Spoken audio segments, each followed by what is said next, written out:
ഇപ്പം മിക്ക ദിവസവും ഉച്ചയ്ക്ക് ചോറ് കഴിക്കാൻ ചേട്ടൻ വരും കേട്ടോ. കാരണം പുറത്തുള്ള ഭക്ഷണം കഴിച്ചിട്ട് വയറ് ചീത്തയാണ് അങ്ങനെ ഇങ്ങനെയൊക്കെ പറഞ്ഞുകൊണ്ട് ഇപ്പം പുറത്തുനിന്നല്ല കഴിക്കുന്നത്, വീട്ടിൽ നിന്ന് തന്നെയാണ് കഴിക്കുന്നത്. അപ്പോൾ പ്രത്യേകം പറയും ചിക്കനും മീനൊന്നും വേണ്ട, പച്ചക്കറി ഐറ്റംസ് തന്നെ മതി, കുറച്ച് കാലത്തേക്ക് പച്ചക്കറി മതി എന്നാണ് പറഞ്ഞിരിക്കുന്നത്. അപ്പോൾ ചേട്ടൻ വരുന്നതുകൊണ്ട് ഞാൻ അച്ചിങ്ങ മേക്കുമായിട്ട് ഉണ്ടാക്കാൻ വെച്ചാൽ കുറച്ച് നല്ല ഫ്രഷ് പച്ചക്കറി വാങ്ങുകയും ചെയ്തിട്ടുണ്ട് കേട്ടോ. അത് ഇന്നലത്തെ വീഡിയോ ആണ്. പിന്നെ ഞാൻ അതേ മോളെ അംഗൻവാടി കൊണ്ടുവരുന്നതിന് മുന്നേ അരി വെച്ചിട്ടാണ് പോയത്. അപ്പോൾ അത് ഞാൻ വന്നപ്പോഴാണ് വാർത്തത്.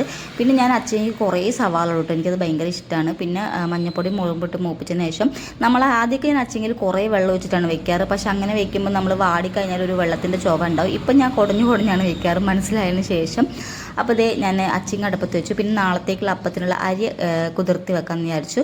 പിന്നെ ഈ ഒരു സാധനം നമ്മളെ വാഴക്കൂമ്പില്ല, അതിന് വേണ്ടിയിട്ട് തേങ്ങ, വെളുത്തുള്ളി, ഇഞ്ചി, ജീരക തേങ്ങ കൂടെ ഒന്ന് ചതച്ചെടുക്കാമെന്ന് വിചാരിച്ചു. ഞങ്ങളുടെ ആളിലൊക്കെ വാഴക്കൂമ്പ് എന്നൊക്കെയാണ് പറയാറ്. നിങ്ങളുടെ ആളിൽ എന്താ പറയുന്നത് ഒന്ന് കമൻറ്റ് ചെയ്യണേ. അപ്പോൾ ഇത് ആ സംഭവം റെഡി ആയിട്ടുണ്ട്. ആ വാഴക്കൂമ്പ് തോരനും റെഡി ആയിട്ടുണ്ട്. ഇനി 2-3 ഉണക്കമീൻ വറുക്കാമെന്ന് വിചാരിച്ചു.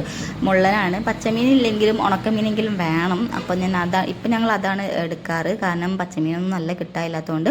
അപ്പം ഞാൻ എന്ത് ചെയ്തു, ആ ഉപ്പേരിൻ്റെ ഒരു സൈഡിൽ തന്നെ ഉണക്കമീൻ എടുത്ത് വെച്ചു. കാരണം വെറുതെ പാത്രം വേസ്റ്റ് ആക്കണ്ടല്ലോ വെച്ചിട്ട്. പിന്നെ കുറച്ച് പാത്രങ്ങളൊക്കെ ഉണ്ടായിരുന്നു, അതൊക്കെ ഒന്ന് ക്ലീൻ ചെയ്ത് വെച്ചു.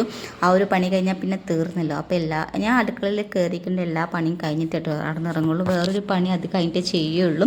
അപ്പോൾ അതൊക്കെ ക്ലീൻ ചെയ്ത് കഴിഞ്ഞു. നമ്മൾ അടുക്കളയൊക്കെ ഇത് ക്ലീൻ ആയിട്ട് ഇരിക്കുന്നുണ്ട്. അപ്പോഴേക്ക് ഇതേ ചേട്ടൻ വരാമെന്ന് പറഞ്ഞിട്ടുണ്ടായിരുന്നു. അപ്പോൾ ചേട്ടൻ വന്നു, ഫോൺ വിളിച്ചായിരുന്നു. അപ്പം വരുന്നതിൻ്റെ മുന്നേ വിളിക്കും ചോറെടുത്ത് വെച്ചോന്ന്. അപ്പോൾ ചോറൊക്കെ എടുത്ത് വെച്ചു. ചേട്ടനും വന്നു, ഞങ്ങൾ ഒരുമിച്ചിരുന്ന് ചോറൊക്കെ കഴിച്ചു. അപ്പോൾ കടലക്കറി ഉണ്ടായിരുന്നു ഇന്നലത്തെ. പിന്നെ മാങ്ങാച്ചാറ്, ഉണക്കമീൻ, ഉപ്പേരി, 2 ഉപ്പേരി ഒക്കെ ഉണ്ടായിരുന്നു. അപ്പോൾ അതൊക്കെ കൂട്ടി കഴിച്ചു. അപ്പോൾ നിങ്ങൾക്ക് ഇതിലേത് കറി ഇഷ്ടപ്പെട്ടെന്ന് കമൻറ്റ് ചെയ്യുക. അപ്പോൾ ഇത്രയേ ഉള്ളൂ.